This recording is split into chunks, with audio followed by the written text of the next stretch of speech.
more shade varieties of the 2 cent imperforate. There's some private perforations here. This is a Shermack Type 3 private vending machine.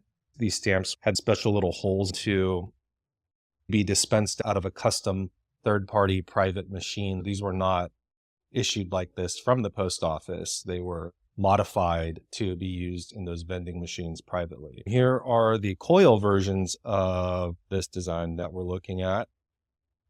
These all have straight edges on the top and bottom for the horizontal coils, and the vertical coils have straight edges on the left and right. There is a stamp in this set that is worth more money than others, and that's the Type 2. So that's what this appears to be here at first glance. And you can see a very strong line there for the Type 2. So the Type 2 has a very strong line right above the scroll here above the 2. And then strong lines in his hair. This is considered a Type 2 of the design. This one appears to be never hinged as well. So that's a $5.99 and never hinged. Oh, no, it has a very light hinge there at the top, previously hinged. Call that lightly hinged. $5.99 catalog value of $120 for that Type 2 versus the rest of them are essentially not worth anything unless they're graded. All right, then we have some used examples of these same stamps. Not seeing anything jumping out as being superbly centered. Okay, now we have some pairs. So those previous ones were singles, and now we have them in pairs. This is the Type 2, $5.99 pair. This one appears to be never hinged, but you can see up here, and I'll try to put my tweezers right on the area where there's a thicker line than normal. Right there at the tip of the tweezers, you see a line that is running down to the left, very tiny little line there, and that's going to be the indicator of the Type 2. There are thicker hairlines here as well. Type 2 coil pair, $5.99 never hinged. This one also comes with a Type 1 on one side and a Type 2 on the other side. And those can be worth a little bit more money just from the fact that you get an example of each one next to each other. But this one is 2 of the Type 2s. And it has a catalog value of $500. Okay, turning the page here. We have some used examples. Type 2 used pair. It's very good, not well centered, but still more desirable if you're collecting used to get that Type 2 in here. I think it has a catalog value of around $50. This is a nice strike here on this line pair of the 1.5 cent duplex cancel. Looks like Baltimore duplex. Nicely struck on there. Here's a bunch of line pairs of the same set. The line pairs have these colored lines that run down the middle between the pair. What's interesting is up at the top here, there's one marked 599B, and 599B is a Carmen Lake example. This one does look quite a bit more purplish and darker. There's another one here. This one looks a little warmer than this one. So not sure about that one. This one definitely looks much more on the cooler side. Let's take a look at these together. Here's a really bright Carmen one. Let's look at these two. Just notice the difference in those colors. If this is a 599B line pair, it is hinged. It does have a crease up here at the top, unfortunately. It looks like it's just on the back side. It's not really disturbing the front too much. If this is a 599B line pair, it could catalog around $700. So I might send this one off to get checked. I've sent off a lot of what I thought to be 599Bs and have never had one come back as an actual Carmen Lake variety. I did have luck with a 606A, which is basically the same color, but in a vertical pair. I'll send that one off, see if it might come back as the 599B Carmen Lake shade variety. All right, on the next page, here's a nice 611 imperf plate block of 6. So this one looks like it's been hinged there at the bottom. So a plate block of 6 of the 611 hinged catalogs at about $70. If you were to take this stamp here with the plate number and carve it out with the other adjoining stamps next to it, because it has the plate number here, it could potentially grade as a Gem 100. This top stamp here is never hinged, while this stamp down here is hinged. So now you have a never hinged Gem 100 example of the 611. So then you would have actually a 100J example of the 611 because there is a plate number here at the top. You can get the jumbo designation for that. So 100J on a 611 is going to have an SMQ value of $180 versus the $70 value of a hinged plate block of 6. Now there's a little dark spot here, so I don't know if that's an inclusion or a natural ink smear. If it's not natural, then this won't be worth breaking up to grade. And here we have some more varieties of this design. This design came in a flat plate, a rotary press, and an imperf. You can see the rotary has a much more kind of molted design, but the design is also going to be slightly larger than the flat plate version. This is a nice centered used example, but it looks like there's a shorter perf at the bottom, so I don't think that's worth grading. Now there is a very expensive version of this design on a stamp that's perforate 11, much like what the flat plate issue looks like. So here's the flat plate perf 11. If you have the rotary press design, which is a little bit larger, and a perf 11, then you'd be looking at a Scott 613, which is extremely rare. It has a catalog value of $35,000. The way you're going to tell is it needs to be perf 11, not 10. See, these holes are much more separated apart. If you measure them, they're perf 10. You need to get this design, which is a rotary press design, so it's going to be a lot taller. And in fact, let's take out the perf 10 rotary, and I'll show you the differences in the design here, lining them up. So you can see that the design is taller on the rotary press. If you get a taller design, but instead of it being perforate 10, it's on a perf 11, that is your indicator that you might have a Scott 613, or it's at least worth sending in to get certified. Let's take a look at the next page. Here's a nice plate block of 6 that is used on the 611 imperf. There's no catalog value for a used plate block of 6. In order to get a value on it, I'll usually go off of the used value of a grade 100J on the SMQ, simply because you have a stamp that has a plate number next to it, and you can potentially trim out all sides of this to include the other pieces of the design. So what you have here is a used Gem 100 example of the 611. It has an SMQ value of $250. If you were to trim that out, it would potentially be worth that much. That's how I would value a used plate block like this. It has a 1928 duplex cancel on here, so it's period usage, which is super important. Anything within 5 years or so of when it was released should be considered period. You want to have proof that the stamp was used during that time and not at a later date to hold its actual used value that's in the catalog.